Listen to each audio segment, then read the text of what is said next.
नमस्कार, आदाब, सत श्री अकाल दोस्तों। स्वागत है आप सभी का एक बार फिर से। मैं हूं आप सबका दोस्त रोशन और आप देख रहे हैं सभी बड़ी खबरों और मुख्य समाचार की खास वीडियो, जिसमें हम बारी बारी से सभी बड़ी खबरों और मुख्य समाचारों को जानेंगे विस्तार से। खबरों में आगे बढ़ने से पहले अगर आपने इस चैनल को सब्सक्राइब नहीं किया है तो इस चैनल को नीचे सब्सक्राइब के बटन को क्लिक करके सब्सक्राइब कर लीजिए। साथ ही नोटिफिकेशन के बेल को भी जरूर प्रेस कर दीजिए, जिससे कि नई वीडियो की सूचना आप तक सबसे पहले पहुंच जाए। तो देखते हैं पहली बड़ी खबर क्या निकल के आ रही है।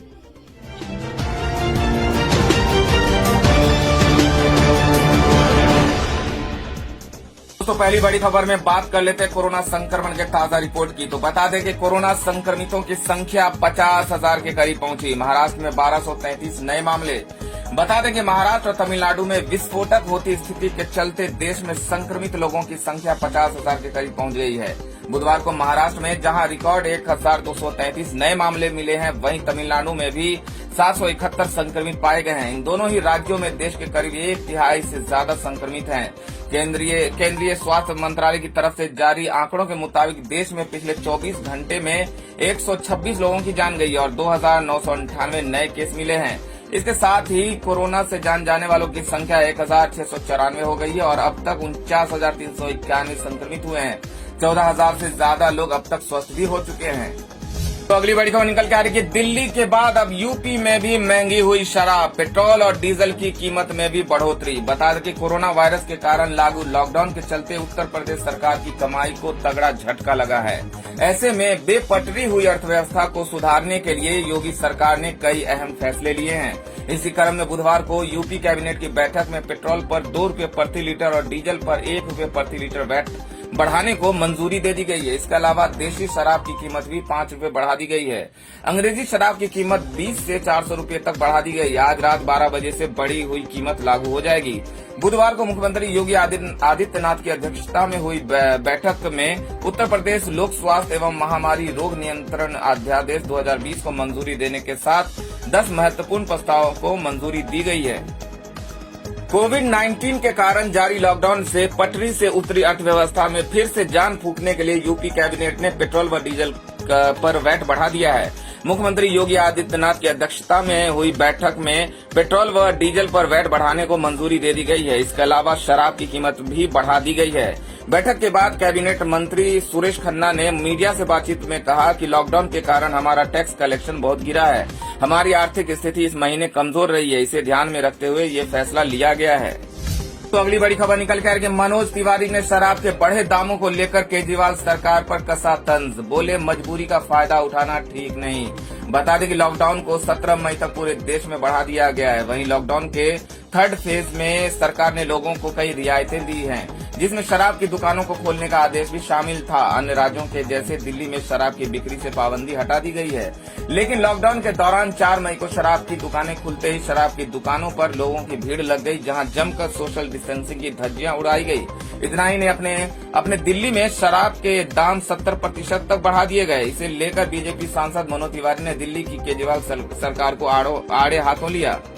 अभिनेता से नेता बने दिल्ली बीजेपी अध्यक्ष मनोज तिवारी ने केजरीवाल सरकार पर हमला बोलते हुए कहा कि दिल्ली सरकार ने रेड जोन में शराब बेचने का फैसला लिया। ऐसा करके उन्होंने नियमों का उल्लंघन किया है। ये बहुत ही आपत्तिजनक है। यहाँ तक उन्होंने एक समाचार चैनल को इंटरव्यू देते हुए ये भी कहा कि दिल्ली की सरकार बहुत ही लापरवाह है। मनोज तिवारी ने कहा कि आम आदमी पार्टी शराब की कीमत बढ़ाए, हमें इस पर कोई आपत्ति नहीं है, लेकिन देश में रेड जोन में कहीं भी शराब की दुकानें नहीं खुल रही है। ऐसे में दिल्ली सरकार ने ये फैसला क्यों किया।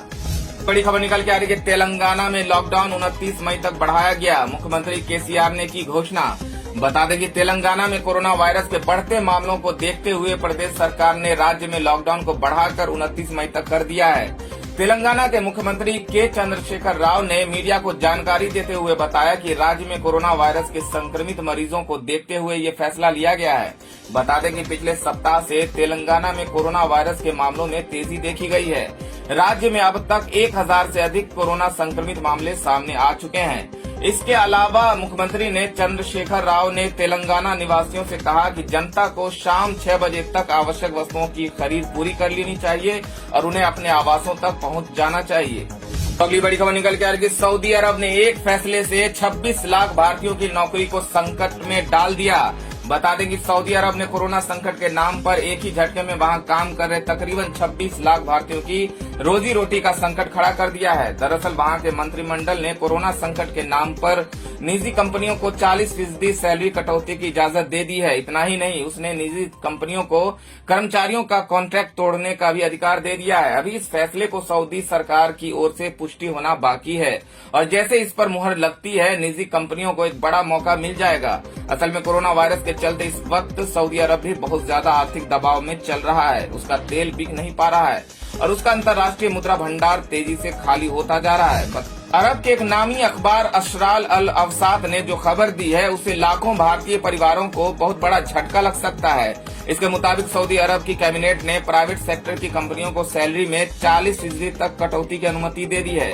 इतना ही नहीं, उसने कोरोना वायरस की वजह से पैदा हुई मुश्किल आर्थिक हालातों के मद्देनजर उन कंपनियों को कॉन्ट्रैक्ट बीच में ही तोड़ने की भी इजाजत दे दी है। अखबार के मुताबिक सऊदी अरब के मानव संसाधन और सामाजिक विकास मंत्रालय देश के लेबर सिस्टम में बदलाव के लिए तैयार हो गया है। इसके तहत कंपनियां अपने कर्मचारियों के असल वेतन में से 6 महीने तक 40% कम कर सकती है। तो अगली बड़ी खबर निकल के आ रही है कि असदुद्दीन ओवैसी बोले, नेगेटिव टेस्ट के बाद भी तबलीग के लोगों को क्यों डिस्चार्ज नहीं किया जा रहा है। बता दें कि हैदराबाद से सांसद असदुद्दीन ओवैसी ने कोरोना संक्रमण के शक में क्वारंटीन किए गए निजामुद्दीन मरकज से जुड़े लोगों को अभी तक घर न जाने के देने के फैसले पर सवाल उठाए हैं। ओवैसी ने कहा कि जिन लोगों ने टेस्ट नेगेटिव आ चुके और 2 बार क्वारंटाइन का समय वो पूरा कर चुके, तो उन्हें डिस्चार्ज क्यों नहीं किया जा रहा। ओवैसी ने ट्वीट कर एक खबर का लिंक भी शेयर किया, जिसमें बताया गया है कि समय पूरा होने के बावजूद जमातियों को डिस्चार्ज नहीं किया जा रहा है।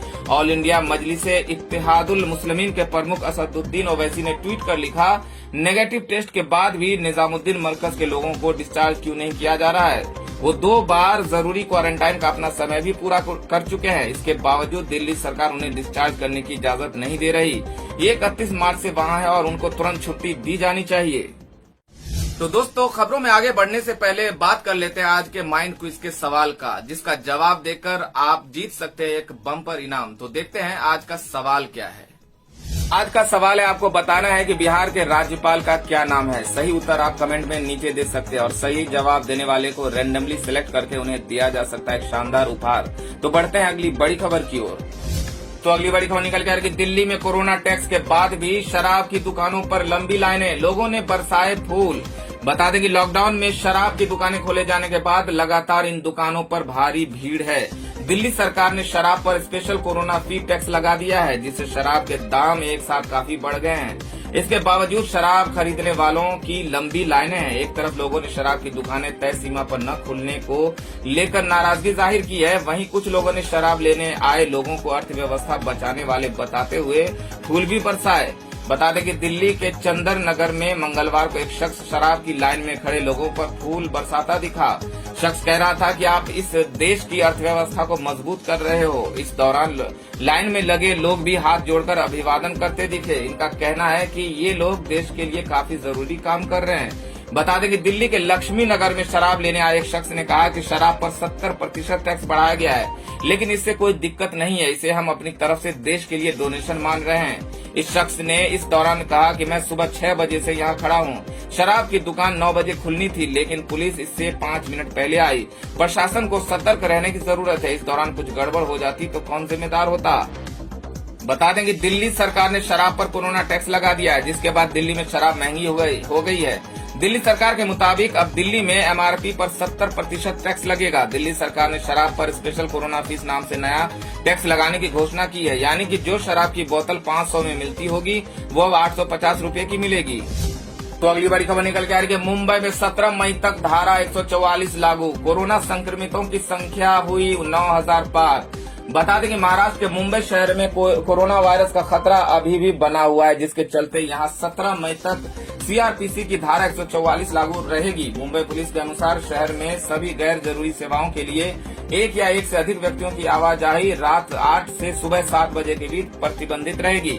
मुंबई में कोरोना वायरस संक्रमण के अत्यधिक मामलों की वजह से पूरे शहर को रेड जोन घोषित किया गया है। अधिकारी ने एक आधिकारिक आदेश के हवाले से कहा, हमने सीआरपीसी की धारा 144 को बढ़ा दिया है, जिसमें लोगों के जमा होने पर पाबंदी है। अधिकारी ने कहा कि नागरिकों को सुबह 7 बजे से रात 8 बजे के बीच आवश्यक वस्तुओं को खरीदने के लिए घरों से बाहर निकलने की अनुमति है, लेकिन उन्हें सामाजिक दूरी कायम रखने के नियम का पालन करना होगा। तो अगली बड़ी खबर निकल के आ रही है कि रमजान के पवित्र महीने में रोजा तोड़कर प्लाज्मा डोनेट कर रहे हैं तबलीगी जमाती। बता दें कि कोरोना वायरस के बढ़ते संक्रमण के बीच तबलीगी जमात के लोगों को लेकर कई खबरें सामने आई हैं। क्वारंटाइन सेंटर से लेकर अस्पतालों में तबलीगी जमात के लोगों पर कोरोना के इलाज में सहयोग न करने का आरोप लगा, तो वहीं उन पर देश में कोरोना के मामले बढ़ाने का दोष लगाया गया। इसी बीच इस समुदाय के लोग अब कोरोना की लड़ाई में सहयोग देने के लिए आगे आ रहे हैं। तबलीगी जमात के 150 लोगों ने पवित्र रमजान का रोजा तोड़कर प्लाज्मा डोनेट करने और कोरोना से जूझ रहे लोगों की मदद करने की दिशा में कदम बढ़ाया है। कोरोना से ठीक हो चुके करीब 150 जमातियों ने दिल्ली के 3 सेंटर्स पर प्लाज्मा डोनेट करने का फैसला किया। दिल्ली स्वास्थ्य मंत्रालय की ओर से प्लाज्मा कलेक्शन ड्राइव की जिम्मेदारी संभाल रहे डॉक्टर मोहम्मद शुएब अली ने बताया कि 3 क्वारंटाइन सेंटर्स पर प्लाज्मा सैंपल कलेक्ट करने का काम किया जा रहा है। उन्होंने बताया कि 150 तबलीगी जमात के लोगों ने प्लाज्मा डोनेशन की इच्छा जताई है। उन्होंने बताया कि प्लाज्मा डोनेट करने से पहले डोनर को खाना खाना होता है। ऐसे में जमातियों ने रोजा तोड़कर प्लाज्मा डोनेट करने का फैसला किया है। अगली बड़ी खबर निकल के आ रही है, भीड़ के चलते दिल्ली में शराब दुकानदारों की मांग, ऑनलाइन शुरू की जाए बिक्री। बता दें कि लॉकडाउन 3 में शराब की दुकानों को खोलने के आदेश सरकार की ओर से दिए गए हैं। कई जगहों पर सोमवार को शराब की दुकानों पर भीड़ भी दिखाई दी, इसलिए शराब निर्माता कंपनियों ने शराब की ऑनलाइन बिक्री को इजाजत देने की वकालत की है। कोरोना वायरस महामारी के कारण पूरे देश में 25 मार्च से लॉकडाउन लागू है। 3 मई से 17 मई तक लॉकडाउन का तीसरा चरण चलेगा। सरकार ने राजस्व के हो रहे नुकसान के मद्देनजर लॉकडाउन के तीसरे चरण में शराब की दुकानों को खोलने की ढील दी है। इसी के तहत करीब 40 दिन बाद शराब की दुकानें सोमवार को खुली। हालांकि लोगों की भारी भीड़ उमड़ने और अफरा तफरी मचने के कारण दिल्ली, पश्चिम बंगाल, राजस्थान और आंध्र प्रदेश में खुलने के कुछ मिनट बाद ही दुकानों को बंद करना पड़ा। बता दें कि शराब उद्योग से जुड़े संगठनों ने कहा कि करीब 1.5 महीने से लोगों को शराब नहीं मिली। इस कारण सोमवार को दुकान खुलते ही लोग इस दुकान पर टूट पड़े। कुछ संगठनों ने कहा कि उन्हें पहले से ही ऐसा होने का अंदेशा था और इसी कारण उन्होंने सरकार को शराब की ऑनलाइन बिक्री करने और होम डिलीवरी करने की इजाजत देने का सुझाव दिया था। AIDA ने दुकानें खोलने की छूट के देने का निर्णय का स्वागत करते हुए कहा कि स्थानीय प्रशासन को दुकानों पर भीड़ नियंत्रित करना चाहिए था। उन्होंने सुझाव दिया कि सरकार को अन्य उत्पादों की तरह शराब की ऑनलाइन बिक्री की अनुमति देनी चाहिए। ये लॉकडाउन अवधि के दौरान सामाजिक दूरी के मानदंडों का अनुपालन सुनिश्चित करेगा।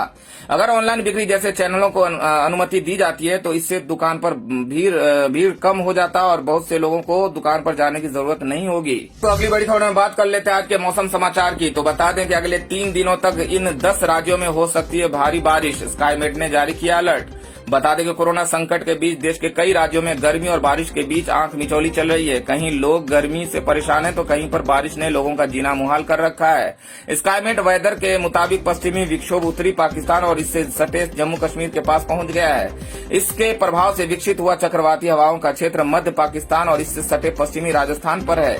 इसी कारण राजस्थान के कई हिस्सों में धूल भरी आंधी देखने को मिल रही है। तो वहीं स्काईमेट ने कहा कि उत्तर प्रदेश और बिहार में 4 से 6 मई के बीच भारी बारिश होने की संभावना है।